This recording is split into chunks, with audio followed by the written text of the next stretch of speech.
की पावर 2 है जमा x माइनस 12 है, तो इसको आपने फैक्टराइज करना है, तो इसकी आपने तर्जीह करनी है। इसका तरीका कारण ये होता है कि जी आपने सबसे पहले 12 को ज़रब देना है x 2 के साथ। x की 2 के साथ कोई भी अगर कांस्टेंट नंबर्स नहीं है तो आप समझें एक है, तो 12 एक 12 हो जाएगा। अब देखें 12 एक 12 हो जाएगा। और अब आपने इसकी तर्जीह करनी है। तर्जीह कैसे कर सकते हैं जी, जब आपने ज़रब देनी है तो -12 आना चाहिए, और जब आपने जमा करना हो उन्हीं नंबरों को तो जमा का 1 आना चाहिए। तो चलते हैं, देखें जी हमने नंबर 2 चूज़ कर लिए हैं। बड़ी रकम हमें जमा की चाहिए, तो जमा का 4 लिख लिया है और ज़रब का -3, 4 3 12।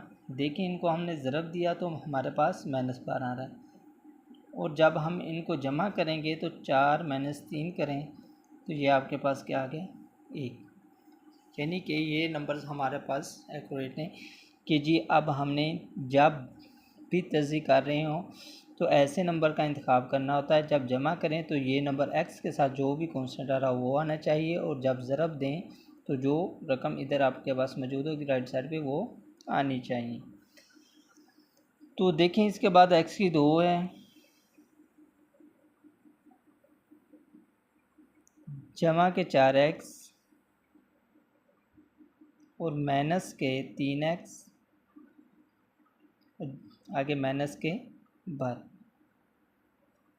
देखें अब 4x में से -3x निकाल दें तो वही हमारे पास x आ जाएगा। जब हम इनको ज़रब दें तो 4 3 12 -12 क्या आ जाएगा। ठीक है, अब हमारे पास इसके हमने तर्जीह करनी है, तो ये दोनों नंबर्स ले लेते हैं। इनमें से कॉमन जो आ रहा है वो हमारे पास x आ रहा है, तो x जमा 4 आ जाएगा।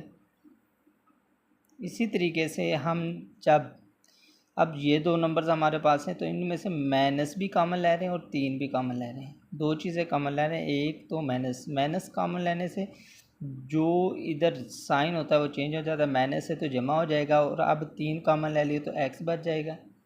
और इसके बाद माइनस है, ये भी माइनस बाहर है तो इसलिए जमा हो जाएगा, और 3 पे डिवाइड किया तो 3 4 12 है। इस तरीके से आपने क्या करना है, जो कॉमन आ गए हैं एक मरतबा उनको लिख लें, x जमा 4, और फिर जो बाहर है ये x, ये -3, इसको हमने लिख लिया। इस तरीके से आपकी तर्जीह, जब आप कॉमन नंबर ले लेते हैं तो ये नंबर अगर आपकी चीज़ें सेम आ रही हैं तो आपकी तर्जीह बिल्कुल